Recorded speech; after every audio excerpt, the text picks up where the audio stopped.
Okay, thank you so much. Now, towards the end, the last segment of the program here, and we turn our attention to a major story which yesterday happened here in the country, and that pertains the meeting between Baringo Senator Gideon Moi and the opposition chief Raila Odinga regarding perhaps what political pundits do read in that as the build-up which continues to gain momentum for the referendum in the country. For the next 20 minutes or so, I'll be joined by Brian Omondi. He's the contestant for parliamentary seat in Ugenya.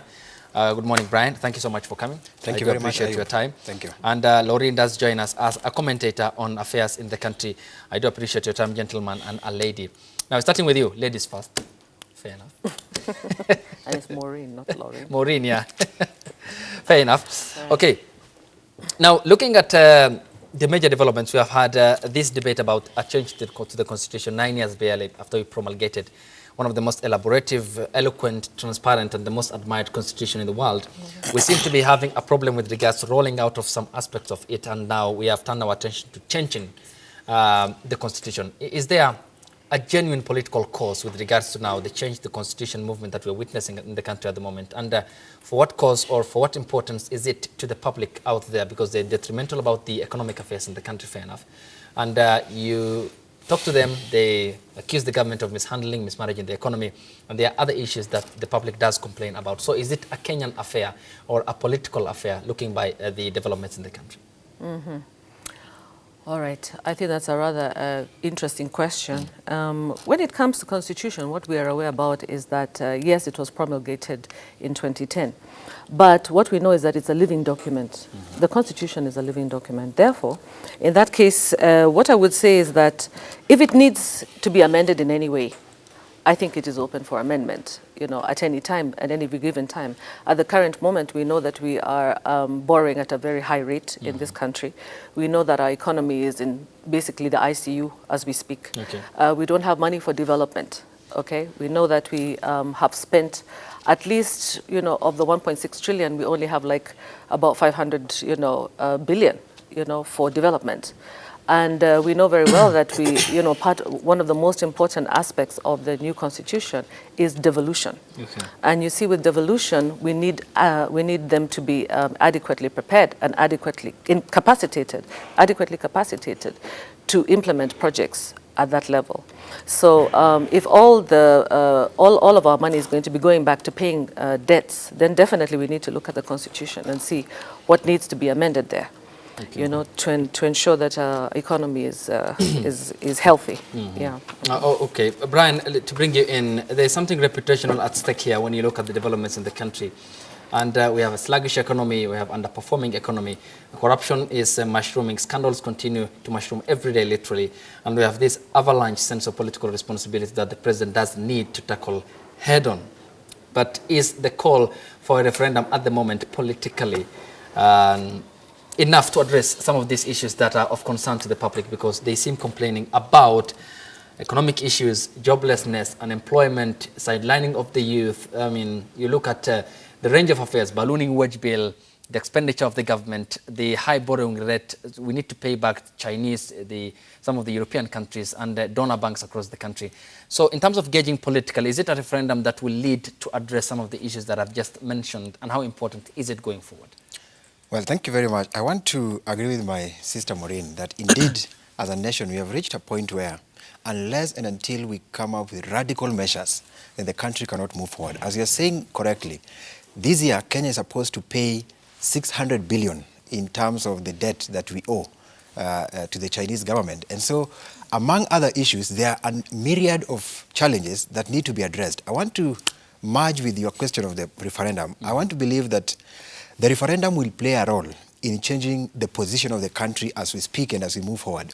But again, we need to be cognizant of the fact that there are two factions pushing for the referendum drive. Mm-hmm. And so unless Kenyans are critical and select the best faction, then we are not going to fix our issues, because we want a referendum that can be able to address the gender inequality.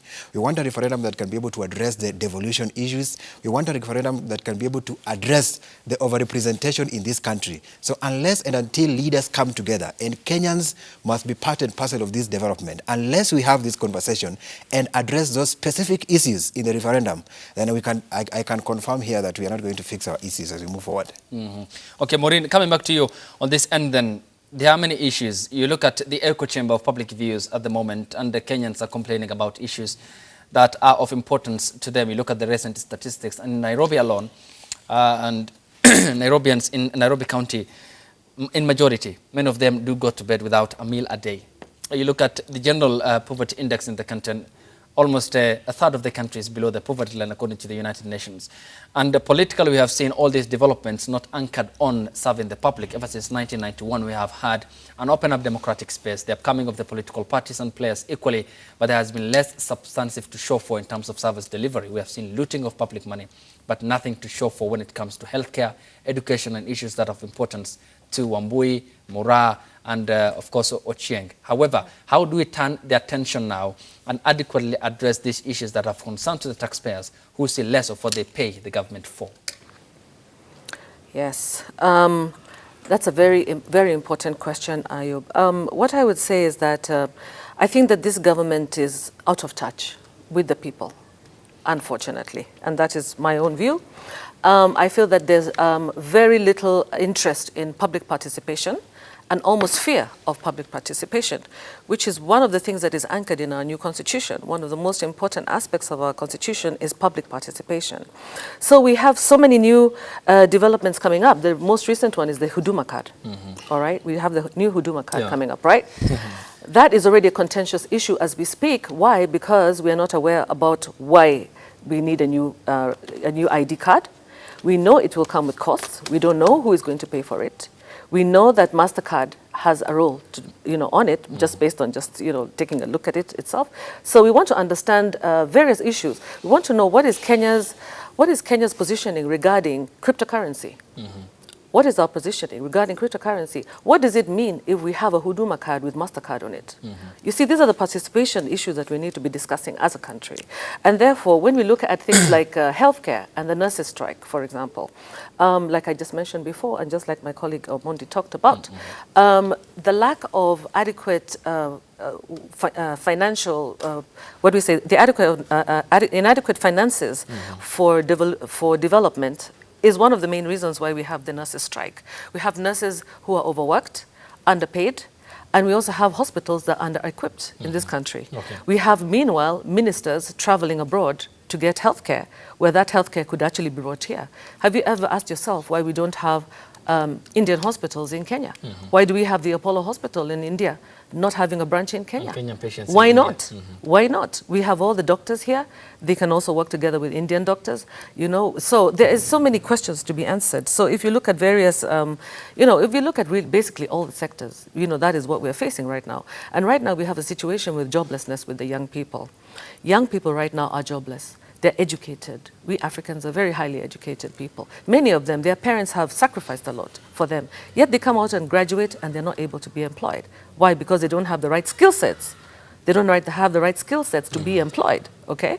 And it's not to say that their education is useless, but it's to say, what is their education actually focusing on? So really, we have so many questions right now. And we are aware about what is going on in the education sector at the same time, at the moment now.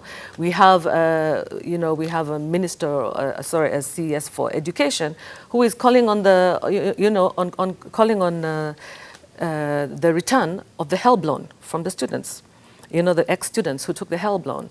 And I asked myself, why is it that that needs to be, fronted in such a manner that we have to include people like the police in such a thing?